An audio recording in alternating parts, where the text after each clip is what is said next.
अय यार बोल बंद कर ना. हे मागच्याच लय काड्या करतात हमेशा. मग नाही सुंबार राहत मला. मग हे तळमळ तुमच्या लेकरासाठी.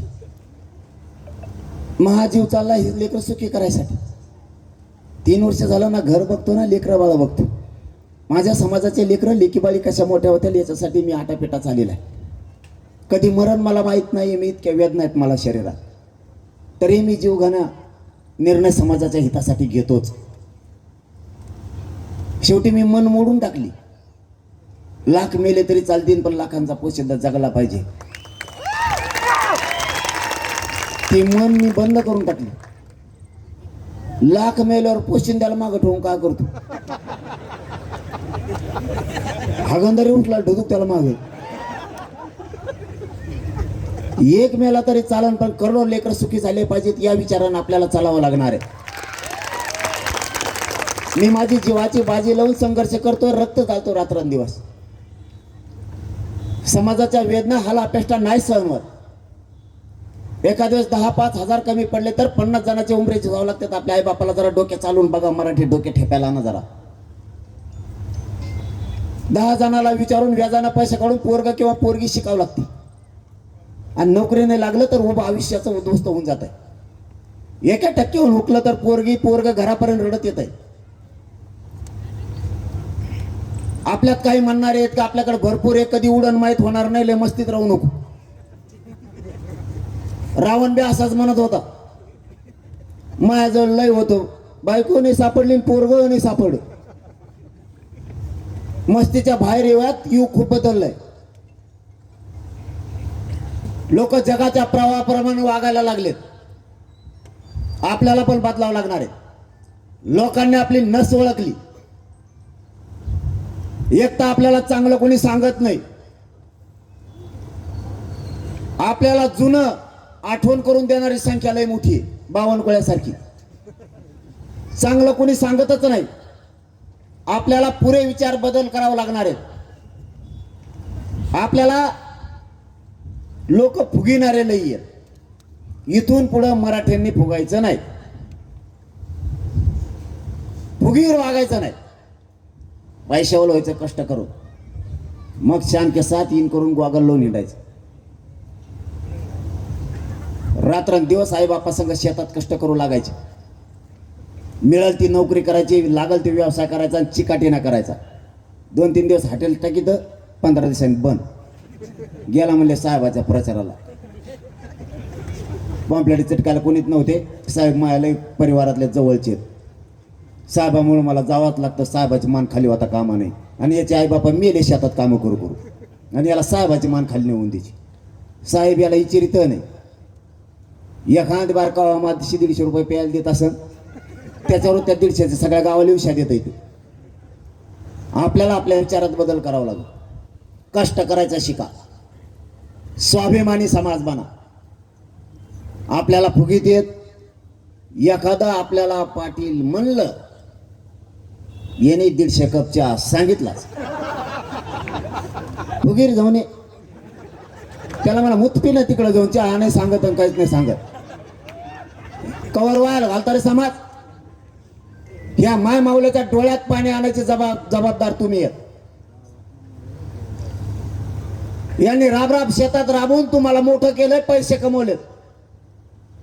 तुम्ही दारू प्यायला लागलात, लोकांच्या मागे हिंडायला लागलात, काहीच काम करण्यात. या माय माऊल्याच्या डोळ्यात तुमच्यामुळं पाणी.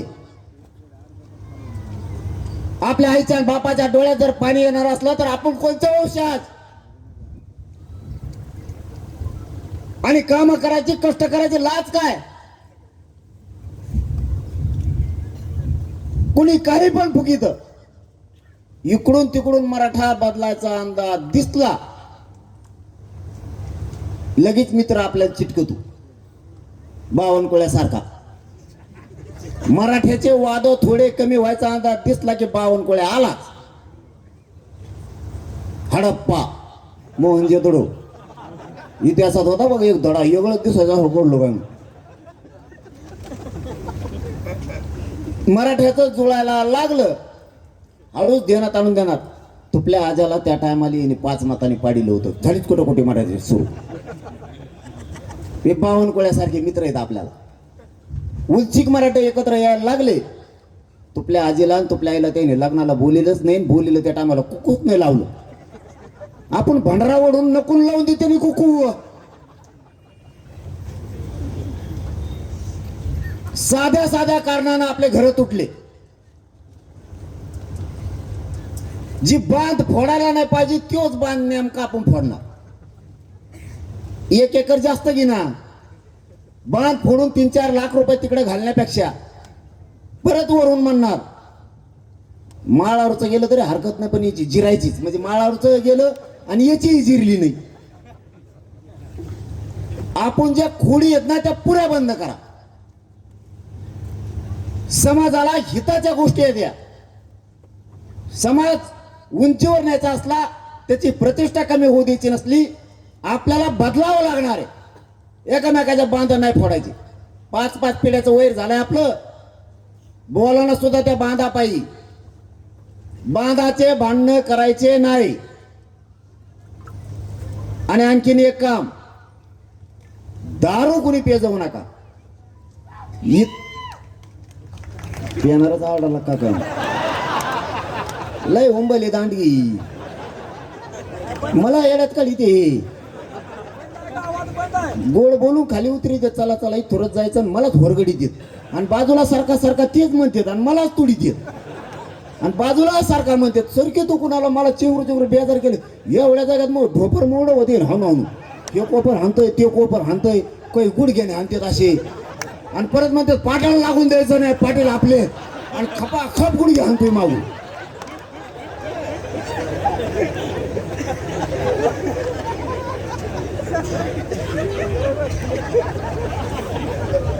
बावनकुळ्या तुला जर हे गुडघे लागले तर काय होईल.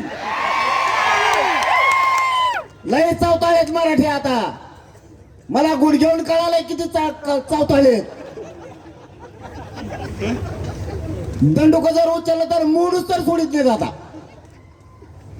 मला इमानदारी सांगा, खोटं बोलायचं नाही. ते बरोबर नाही, दुसरे विचारवले नाही. एकाने खोटं बोलायचं नाही. मी समाजाला खोटं बोलत नाही, तुम्हाला मायबाप मानलेलं आहे. इथं दारू कोण कोण पितो वर हात करा बरं.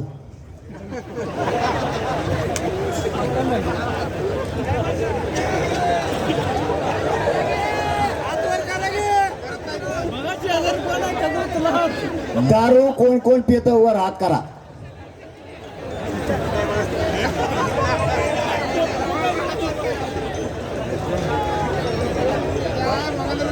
इकडं हात वर नाही झाले याचा अर्थ लय मेंबर दिसते तो इकडं.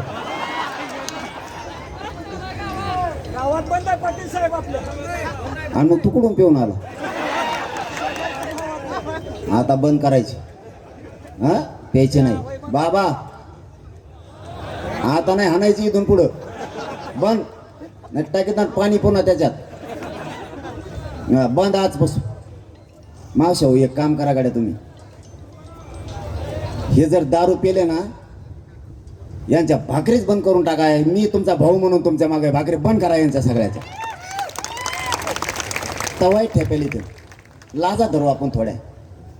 हे बघा सोन्यासारखे लेकरं तुमच्या घरी आहेत. ज्यावेळेस बाप घराच्या बाहेर जातो ना, लेकराला माहित नाही संध्याकाळी येताना बाप कसा येणार. पाहुणे रावळे लय नाव ठेवतात, आपल्यावर हसणारे लई आहेत. उगाच व्यसनाच्या आरी जाऊन समाज आणि तुमचं कुटुंब नका बरबाद करू. माझ्या काय बापाची पेत नाही येत तुम्ही. तुमच्याच पासून लोक तुटतेत. इज्जतीचा पंचनामा करू नका. दारू फिरू ह्या गोष्टी बंद करून टाका सगळ्या. आणि आपल्या महाराष्ट्रातल्या आरक्षणातल्या सगळ्या नोंदी आपल्याला मिळवायच्या. 58 लाख नोंदीचे प्रमाणपत्र घेतल्याशिवाय आता 29 ऑगस्टला माघार घ्यायची नाहीये. आणि त्यांच्या नेमकं ते डोक्यात आलंय की यांनी पक्का आरक्षण द्यायचं ठरवलंय. म्हणून हे मागचं 4 दिवस जे 4 नोंदी रद्द केल्या ना, त्याचं मूळ कारण ते. जर 58 लाख नोंदीचे प्रमाणपत्र मराठ्यांना दिले तर 2.5 कोटीपेक्षा जास्त मराठा समाज आरक्षणात जातो. आणि एकदा जर मराठा समाज सुधारला तर जगाच्या पाठीवर प्रगत जात म्हणून फक्त मराठ्यांची असणार आहे. यांना 58 लाख नोंदीचे प्रमाणपत्र मिळू द्यायचे नाहीत. याच्यासाठी गैरसमज मराठ्यात पसरला. पण खरंच मी पण नशिबवाने, मराठा समाजही नशिबवाने, नियती आपल्या मराठा समाजाच्या बाजूने होती म्हणून जमलं. यांनी 4 नोंदी रद्द करून मराठा समाजात गैरसमज पसरला की हे प्रमाणपत्र टिकणार नाहीये, त्या नोंदी टिकणार नाहीये. यांनाच माहित होतं की हेच पक्का आरक्षण आहे. 150-200 वर्षापूर्वीच्या नोंदी आहेत त्या रद्द नाही करू शकत. कारण स्वातंत्र्यपूर्व काळात जे कोणाची जात जनगणना नोंदली होती त्यावेळेस हेतू नव्हता. या हेतूमुळं ही जात लावत आहोत असा स्वातंत्र्यपूर्व काळात हेतू नव्हता. जी रियालिटी होती, जी सत्यता होती ती मांडली गेली होती. आता हेतू आहे.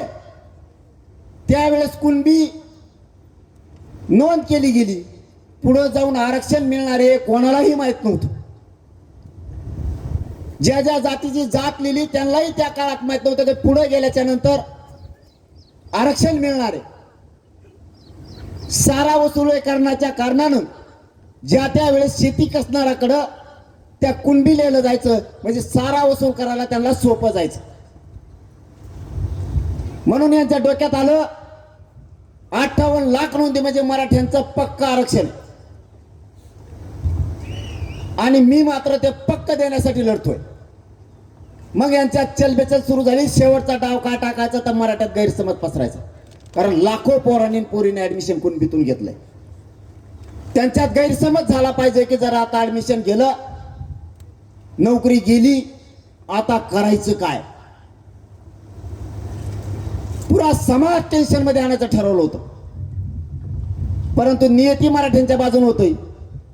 मला कळालं बावनकुळेंनी पत्र काढले नोंदी रद्द करा म्हणून.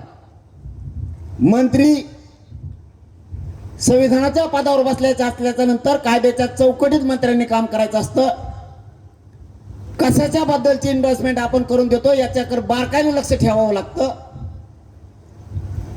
आपण कायद्याच्या चौकटीत बसलोत, आपण कायद्याच्या पदावर बसलोत म्हणून कसलाही निर्णय घ्यायचा नसतो.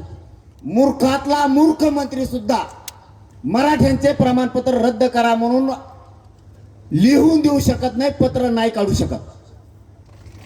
एवढी तरी आम्हाला मराठ्याला बावनकुळे अक्कल आहे. मला कळालं याने पत्र दिलंय, म्हणलं पत्र इकडे घे. आता अधिकाऱ्याची गोची अशी झाली,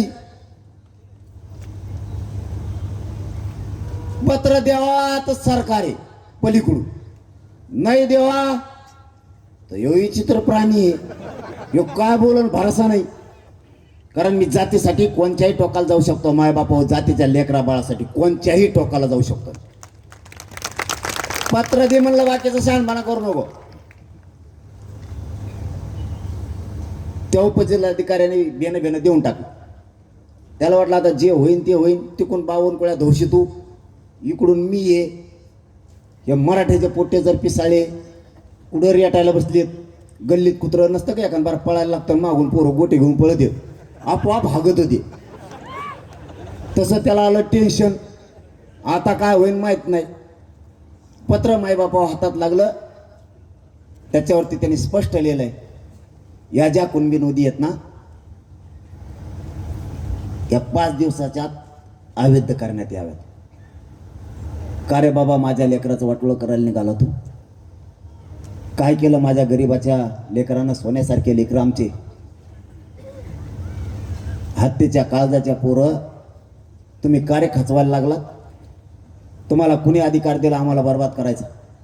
इतका जातीवादी बावनकुळे असं कधी वाटलं पण नव्हतं. ते पत्र मी माझ्या समाजासमोर ठेवलं. दुसरी गोष्ट हाती लागली. सरकारी दप्तरात घेतलेली निर्णयाची प्रत जात पडताळणी ऑफिस मधून मिळाली. संभाजीनगरचे, छत्रपती संभाजीनगरचे जे कुणबी प्रमाणपत्र रद्द केले